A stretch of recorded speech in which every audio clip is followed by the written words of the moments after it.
If you're interested in applying to a course in Ireland next year, I want to show you some of the resources you might find useful. So first of all, you should go to the Central Applications Office website, which you'll find on www.cao.ie.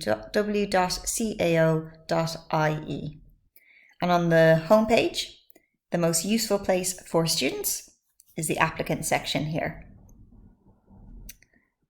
And here you'll see a list of different resources you can use. So some for applicants in general and also for entry to medicine. I know there are a few people interested in that. But first off, I'm just going to click on the applicant checklist. And I can see what I need to do now. There are three things. I've read the CAO handbook, so I need to look for that. I researched the courses that I'm interested in, and I'm familiar with the minimum entry requirements. So we can find the CAO handbook here. And we have the option of either downloading the full handbook or we can use an interactive version.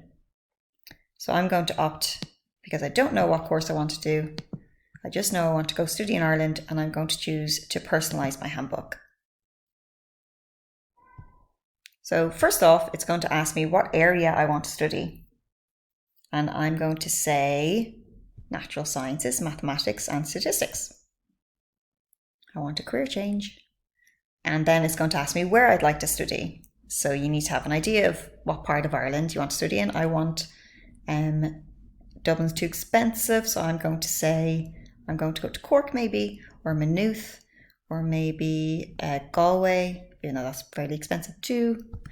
And I'm going to see what they have. Okay, so I'm having a look through my options, what interests me. I can click on every course if I want and have a look at them in more detail. But for me, I just like the first two here. So I'm going to select and then press continue. So it still has lots of little handbook instructions for me here. Okay, and this is obviously what we're interested in now. And if I scroll to the bottom, it'll also have links to the universities. It's important you keep an eye on the course code as well. The course code is just what you're going to insert when you're listing your order of preferences. So that's going to be important later. So I can click here and it'll bring me to the university page, and I'll be able to read up on that particular course. Now it's going to vary from college to college, so I'm not going to spend a lot of time in the next step, but just make sure you check the entry requirements. And this is just for Irish students, so don't worry, you don't have to speak Irish or anything. But they will tell you different things depending on the college. Here you have to look for the EU requirements separately. So just depending on what college you're going to, this is just for Maynooth, it'll give you information on what's required of you. The minimal requirements are usually quite minimal. They don't mean that, if you have this grade, you'll get into the college. It's just if you don't have, possibly a 5-period maths, if you're doing a science degree, depending, maybe you won't be even applicable. You won't be allowed to apply for it in the first place. So you just need to make sure that you're aware of what you can qualify for before you actually write down the course on your list of subjects. So yeah, the only thing really I'd be worried about is maths and whether you've done the short course or the long course. So going back to our applicant resources, next I'm going to look at applicant scoring. And here it has a section on entry requirements for EU applicants. And because I've already looked at the contents, I know it's page 90 for the European Baccalaureate. Okay.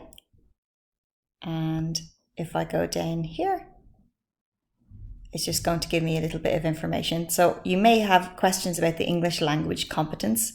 So just to keep in mind, once you have a 6 in your first or your second language or your third language, English, that's considered meeting the requirement of English language competence, okay, for most courses. When you're looking at the minimum subject requirements, which again will vary from college to college and will vary from course to course, and that's up to you, I'm afraid, to make sure that you have those minimal requirements. This is just a table to show you how you convert them. Now, nobody's going to ask you as a minimum requirement for a H1 in maths or anything, okay, but it's just to give you an idea. But again, like it says here, it's only for entry requirement equivalence, which is always going to be, you know, low. That's the minimal requirement. Okay, but for your points conversion, if you're wondering how that is going to look, this is the Irish point system, IPS. So your overall mark is 100. It's going to equate to around 600 points, 95, 592 points, etc. Okay, this is just a guide. It'll be something similar to this. So as it says here, it's based on alignment with percentages attaining scores in EB compared with scores attained by the same percent in the Irish Leaving Certificate. So the minimum and alignment statistics may change in future years. So just keep that in mind. And just like in the Irish system, students get a bonus for doing honours level mathematics. You have honours and ordinary level and foundation. You will get 25 additional points if you did 5-period mathematics and you got a grade 6 or above. So regardless of what course you're going to, whether you're doing something that doesn't require maths at all, once you've done that course, you'll get 25 extra points. Okay, and what documents do you need to send? So after you get your results, you have to send them, you upload them with your application and you send them to the CAO. And if they are not in English, you have to translate them into English and you just include them with your application number. It's very straightforward. So I'll show you some of that process now. Now you're not going to be able to access the application form until November the 4th, but you can practice if you'd like, just making sure you have all the details by doing an application demo. So it's fairly straightforward. You put in your name and you put in your details here, your address, and just click that the postal address is correct if it is. And you can select if you'd like to receive text messages from the CAO itself or from the higher educational institutes that you apply to. And then down here, you have to click other school leaving exams for the baccalaureate. And because, well, unless you're a Republic of Ireland applicant, you have to pay by credit or debit card. It's not real, it's only a demo.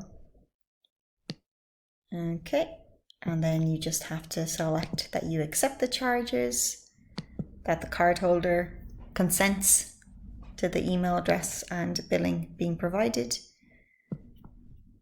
and that you understand this is not real, just in case. And then you can proceed with demo. And usually you've forgotten to do something. Same as email address, fine.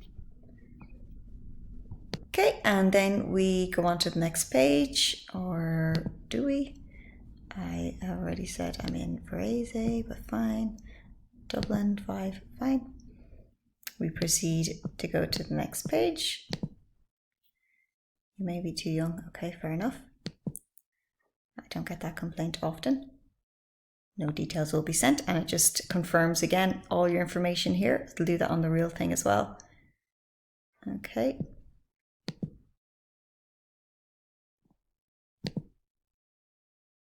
All right, and again, it just leads you through what the process will look like. So I just have to click on any image, on the image itself to continue, and then it's just a pretend, not my one, an application receipt. And then you're able to log into your application where you'll be able to review your details over the next couple of months, if this wasn't for pretend. Okay, so then down here, you'll have to put in the school you attended, and how the years you attended and what country it's in. So you're going to have to put in your Italy and whatever years you attended from. So you don't need to worry about the Irish Leaving Cert, obviously, or FETAC, okay, or GCSE, unless you have completed GCSEs in the UK. All right. And then when you're finished, again, you press continue with demo. On the next page then, this is where you have to remember those course codes, and you need to write in basically in your order of preference, what course you want to attend. So when it goes out round by round, you'll basically get your first choice if you have enough points compared with other people that apply for the same course, or if not, it'll go to your second, your third, your fourth, etc. offer. On the next page then, you'll have a list of your courses and their titles, so you can make sure that they're correct, and you can change them if you'd like. You can also add level 7, 6 course choices too. And now you've applied for your course. Now I know a few of you are asking me about supporting documents. It's a common question, but you really don't need to worry. You can click here, and if you look over at this page here, so for the baccalaureate, we're in number 5 here. So you have to supply details, but if you're sitting your examination this summer, it says you do not need to supply your documents within 10 days of applying, but you must supply the certified photocopies of your results as soon as they are available to you. So for entry requirements criteria, you just need to go to the application section of the CO website, which we've already looked at. So so you don't need to send in your documents until after you're back and after you have the results. So if you're interested in applying to Ireland, just make sure you keep an eye on the website. It hasn't been updated yet for this year, but it will be in the next few weeks. So you can click on important dates. It's usually the very start of February that you have to have applied by, and the system will be open on the 4th of November, like I said. You can also ask questions too if you need to, but you can come to me anytime. You have my email address. You can contact me on Teams chat as well if you need any help.